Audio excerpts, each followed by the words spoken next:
স্বাধীনতা আন্দোলনের সময় রামনগরের চন্দনপুর জমিদার বাড়ি পুড়িয়ে দিয়েছিল ইংরেজরা। সেই জমিদার বাড়ির দুর্গাপুজো প্রায় 250 বছরে পদার্পণ করেছে। স্বাধীনতা আন্দোলনের সময় একবার পুজো বন্ধ হলেও এখন ঐতিহ্য মেনেই চলছে মায়ের আহ্বান। মাঝে একবার জমিদার বাড়িতে মৃত্যু হয় একজনের। পরিবারের সদস্যদের সন্দেহ হয় দেবী প্রতিমা ছোট হওয়াতে এমনটা হয়েছে। তারপর থেকে দেবী প্রতিমা কোনোভাবেই ছোট করা হয়নি। নির্দিষ্ট মাপে প্রতিমা গড়া হচ্ছে 250 বছর ধরে।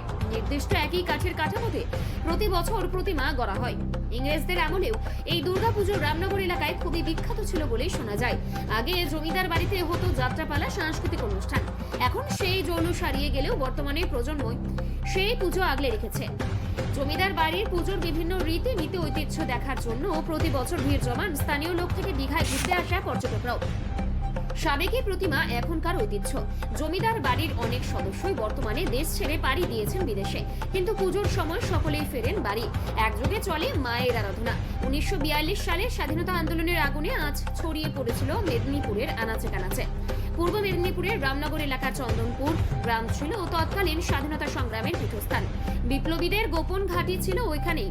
মেদিনীপুরের স্বাধীনতা সংগ্রামের অনেকের না বলা কাহিনী জড়িয়ে আছে এই চন্দনপুর গ্রামের সঙ্গে। চন্দনপুরের চৌধুরী বাড়ি অর্থাৎ এখনকার জমিদার বাড়ি আজও স্বাধীনতা সংগ্রামের স্বাক্ষর বহন করে চলেছে।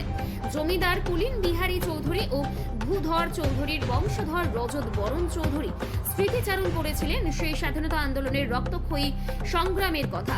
এবার জমিদার বাড়ির কর্তা মা গত হলেও পুজো কিন্তু হচ্ছে। বর্তমান প্রজন্মের ছেলেমেয়েরা এবার পুজোর আয়োজনে হাত লাগিয়েছে। পুরনো জমিদার বাড়ি এখন নবরূপে সেজে উঠেছে। পুজোর দালান বাড়ি থেকে জগন্নাথ দেবের মন্দির নতুন রং করে নতুন রূপে সজ্জিত হচ্ছে। আপনার নাম? আমার নাম সুব্রত চৌধুরী। বলছি, আপনাদের এই যে বাড়ির যে দুর্গাপুজো, এই দুর্গাপুজো কবে থেকে হয়ে আসছে? আমি দাদুর মুখ থেকে যা শুনেছি, দাদুর বাবা বাবা মানে আমার দাদুর ঠাকুরদা বিপ্রপ্রসাদ চৌধুরী, বিপ্রপ্রসাদ চৌধুরী তিনি শুরু করেছিলেন। তারপরে সেই ট্র্যাডিশন বংশ পরম্পরাভাবে চলে আসছে। তার পুত্র মহেন্দ্রনাথ চৌধুরী তিনি করলেন। তার দুজন পুত্র, এক হচ্ছেন পুলিন বিহারী চৌধুরী, ভূধর বিহারী চৌধুরী। দুজন পুত্রের মধ্যে পুলিন বিহারী চৌধুরী স্বাধীনতা সংগ্রামী ছিলেন, এখানকার নেতা ছিলেন। আর আমার যে দাদু ভূধর বিহারী চৌধুরী তার সহযোগী ছিলেন। এই দুজনে দীর্ঘদিন ধরে পুজোটা চালিয়ে এসেছিলেন। তারপরে হাল ধরেন আমার বাবা। আর অন্যান্য শরীর থাকা সত্ত্বেও তারা কিছুদিন মানে বছর দুই খানি করেছিলেন। তারপর ওনারা হাল ছেড়ে দিয়ে করলেন না পুজোটা। তারপরে আমার বাবা শুরু করেছেন। মানে এ পর্যন্ত আমার বাবাই চালিয়ে আসছেন পুজোটাকে। আনুমানিক কত বছরের এই পুজো আপনাদের? এটা প্রায় কাছাকাছি 250 বছর। আচ্ছা, এই পুজোর আপনাদের মাহাত্ম্য কি আছে? মানে মূলত মাহাত্ম্য বলতে এটা একটা মানে ব্যাপারটা হচ্ছে, আগেকার যিনি মিস্ত্রি তৈরি করতেন এই পুজো অদ্ভুতভাবে তিনি হাতেই তৈরি করতেন, কিন্তু মানে মুখটা মানে তার যে মুখ বা যার অবয়ব ঠাকুরের মানে একই রকম দেখা আসতো আর কি, মানে কল্পনা করা যায়। তারপরে উনি বুড়ো মিস্ত্রি মারা গেলেন। তারপরে আরম্ভ করেন এখানকার যে লোকাল একজন মিস্ত্রি, তা তিনি আমরা প্রথম ভাবলাম যে মারা গেছেন, কী করে প্রতিমাটা আসবে, কীভাবে হবে না হবে, একই রকম মুখটা আনা যায়। তারপরে এখানকার যে মিস্ত্রি তৈরি করলেন লোকাল মিস্ত্রি গোপাল, তার নামটা গোপাল মহিষা, গোপাল চন্দ্র মহিষা, তা তিনি শুরু করলেন। তা শুরু করার পরে তারপরে তিনি 5-6টা মুখ তৈরি করে আনলেন। তৈরি করে আনার পরে বললেন কোন মুখটা আপনার মানে সাদৃশ্য আছে। তা আমরা বললাম যে এই মুখটা আছে।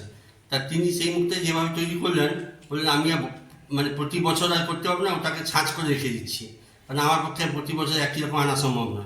কিন্তু দেখা যাচ্ছে যে আগেকার মুখের সঙ্গে ওই মুখের মিল প্রায় একই রকম। তারপর বিভিন্ন ছোটোখাটো ঘটনা আমাদের ইয়েতে দেখা যাচ্ছে যে আমরা পুজো করতে গিয়ে প্রায় যে অবয়ব মানে যে পুজোর যে একটা মানে যে একটা কী বলে ধর্মীয় যে একটা আমাদের মধ্যে একটা প্রায় একই রকম হয়ে আসছে দীর্ঘদিন ধরে।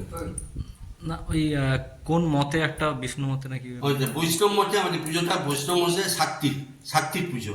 মানে আমাদের এখানে নিরামিষাশী পুজো, আমাদের কোনো আমিষ এখানে দেওয়া হয় না।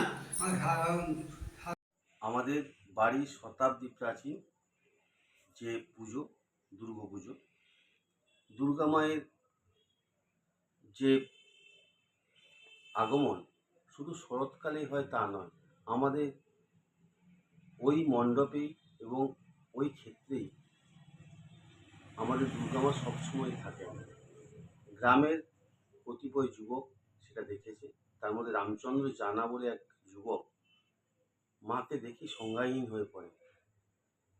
তাছাড়া আরও একটা বিশেষত্ব হচ্ছে, প্রথম থেকে মানে জন্মলগ্ন থেকে আজ পর্যন্ত মায়ের মুখ একই রকম আছে।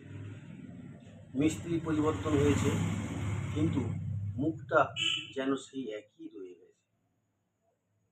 আমরা শুধু আপনাদের আমন্ত্রণ জানাই, ষষ্ঠী থেকে দশমী পর্যন্ত মায়ের মুখে যে পরিবর্তন, সপ্তমীতে অষ্টমীতে যেমন আনন্দোচ্ছ্বাস বা আনন্দ উচ্ছল ভাবে তার দৃষ্টি, ঠিক নবমী পেরিয়ে গেলে দশমীতে যেন চোখ দিয়ে জল বেরোচ্ছে, এটা আপনারা প্রত্যক্ষ করবেন। মা আমাদের সবার মধ্যেই থাকবেন। চেষ্টা করব সারা জীবন মাকে আনার।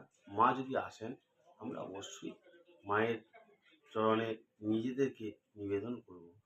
মা আসুক প্রতি বছরের মতো, এবছরও আসুক, আগামী দিনেও যেন আমাদের কৃপা হয় মা। নমস্কার।